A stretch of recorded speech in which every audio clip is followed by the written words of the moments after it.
Nagsalita na si Calvin Aptana tungkol sa nangyaring pag-uusap nila ng buong team kasama si Bolbol dahilan para umusad umano sila sa semis.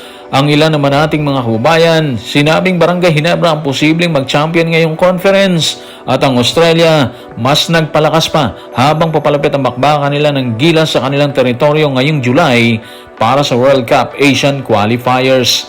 Tutukan po natin ang lahat ng yan pero bago yan, pakisubscribe, like and share na lang muna para pareho tayong updated. Tuluyan ang ibinahagi ni Calvin Aptana ang ginawa nilang heart-to-heart talk kasama si Bolbol. Heart-to-heart talk na nagdala sa kanila sa semis at posible umanong sa finals. Kaya ang tanong ng bayan, ano ang mga sinabi nila kay Bolbol na nagresulta ng magandang performance ng buong team sa quarterfinals? Narito ang kanyang kwento. Tutukan natin si Calvin sa report ni Ruben Terrado sa Spin. Nag-usap kami as a team. Ina-open up namin kung ano problema namin kay Bol, ano yung pananaw namin sa team, kung gusto niya ba kami sa team or gusto ba namin siya sa team, mga ganung bagay. Sinabi lang namin na, Bol, kailangan mo rin ipasa din minsan. Sinabihan talaga namin na kailangan mo rin ipasa minsan. Sinabi nga ni coach na kailangan mong magtiwala sa locals kasi nga ilang beses na rin kaming andyan sa semis at sa finals. Naniwala naman siya. So base kay Calvin Aptana mga playoffs, naging malaking turning point pala talaga para sa TNT yung ginawa nilang open forum dito kay Bolbol bago magsimula yung playoffs. At sa totoo lang doon mas lalong maiintindihan kung bakit biglang nag-ibang laro ng TNT matapos ang hindi magandang pagtatapos nila sa eliminations. Hindi biro na mula sa isang team na merong mataas na expectations, muntik pa silang mabagsak agad bilang number 8 seed matapos ng 3 sunod na talo, di ba? Ang maganda rito mga playoffs, naging honest ang locals dito kay Bolbol. Hindi nila tinago yung nararamdaman nila tungkol sa pagiging ball dominant niya. At credit din kay Calvin Aptana at sa buong team kasi nga hindi sila natakot magsabi ng totoo para ayusin ang chemistry nila.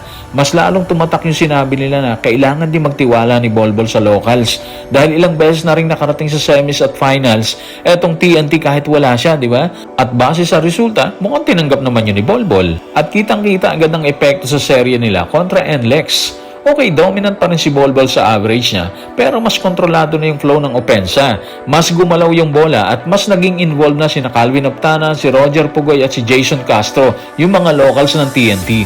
Kaya mas naging mahirap depensa ng TNT kasi nga hindi na puro isolation kay Bolbol ang ending ng bawat possession Sabi nga ni Castro, malaki sakripisyo din kay Bolbol yung natutunan niyang ipaikot muna yung bola bago siya umatake doon. At ito siguro yung pinaka-dangerous na version ng TNT, yung hindi lang nakaasa sa individual brilliance ni Bolbol, kung hindi yung may chemistry na rin ng buong grupo.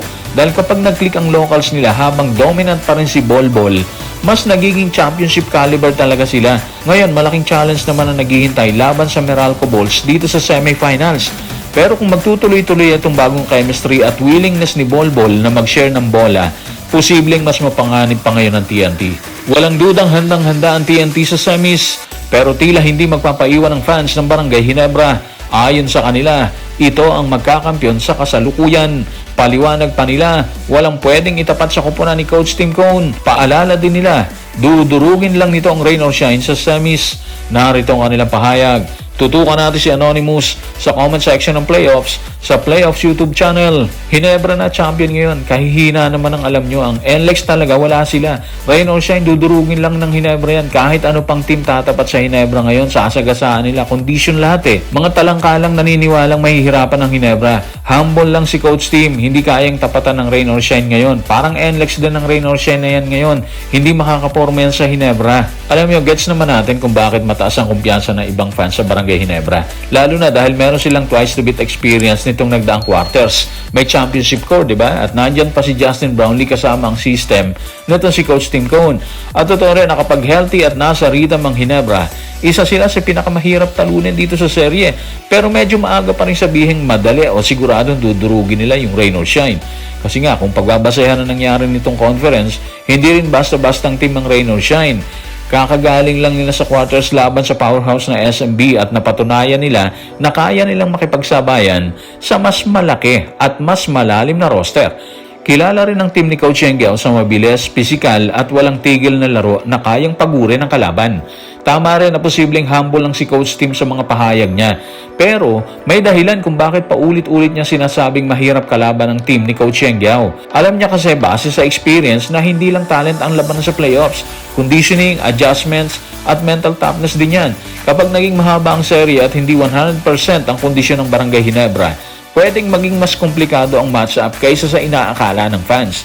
Sa papel or sa standing, pwedeng sabihin ng marami na paborito yung Ginebra, pero sa basketball mga ka-playoffs, lalo na sa playoffs hindi laging nananalo ang mas malakas na pangalan. Minsan nananalo yung mas mainit, mas gutom at mas nakakagawa ng adjustment sa tamang oras. Kaya interesting pa rin makita kung paano tatapatan ng rain or shine ang experience ng Barangay Ginebra at kung paano sasagutin ng Barangay Ginebra ang bilis at energy ng rain or shine. Habang mainit ang usapin sa semis ng PBA, tila mas naging delikado naman ang Gilas Pilipinas sa paparating nitong laban. Base sa ulat, idinagdag ng Australia ang star player ng NBL na si Bryce Cotton at para kay Cotton, handa siyang gawin ng lahat para sa Australia. Narito ang kanyang paglalahad. Tutukan natin si Bryce Cotton sa report ng Australia.basketball. Ang pag-represent sa Australian Men's National Basketball Team sa unang pagkakataon ay isang bagay na hindi ko basta-basta tinitingnan lang. Sa pinanggalingan ko, napakalaki ng kahulugan ng opportunity na to para sa akin at sa pamilya ko. Tinanggap ako ng Australia simula pa lang nung unang araw at nagpapasalamat ako sa pagkakataong masuot ang green at gold kasama ang maayos na grupo ng mga manlalaro. Excited ako, motivated at handang ibigay ang lahat para sa bansa. So ano pa ba yung sasabihin natin? Di malaking dagdag lakas talaga para sa Australia yung pagpasok ni Bryce Cotton sa lineup nila para sa July window ng FIBA World Cup qualifiers laban sa Pilipinas. And syempre doon sa Guam, hindi biro na 6-time NBL MVP ang idadagdag nila sa isang team or sa team nila na matagal ng powerhouse sa Asia-Oceania region. At base sa pahayag ni Bryce Cotton, makikita mong motivated talaga siya at proud isuot ang jersey ng Boomers sa unang pagkakataon. Mas magiging delikado tuloy yung Australia kasi nga si Cotton, proven scorer at sanay sa mataas na level ng competition. Lalo pa itong magiging espesyal dahil sa Perth mismo gaganapin yung laro kung saan matagal siyang naging superstar ng Perth Wildcats. Ibig sabihin, bukod sa talent advantage, may emotional at crowd support pa siyang bit-bit sa debut niya sa Boomers. Para naman sa Gilas, malinaw na malaking hamon yan. Dahil kahit noong paman, hirap na talagang tapatan ang lalim at athleticism ng Australia. Ngayon may dagdag pa silang elite guard na kayang gumawa ng puntos kahit under pressure. Kaya magiging importante para sa Gilas yung chemistry, depensa at tamang execution para manatiling dikit sa laban. Pero kahit mabigat ang challenge, hindi rin naman ibig sabihin na walang laban ng Gilas Pilipinas. Kapag kumpleto at healthy yung lineup nila, although malimit talaga or hindi pa tayo talaga nananalo sa kanila, may kakayahan pa rin silang makipagsabayan. Ang tanong na lang siguro ngayon is kung paano nila pipigilan ang napakalakas na offensive firepower ng Boomers at kung sino ang posibleng tumapat kay Bryce Cotton pagdating ng July Showdown. So guys, maraming salamat.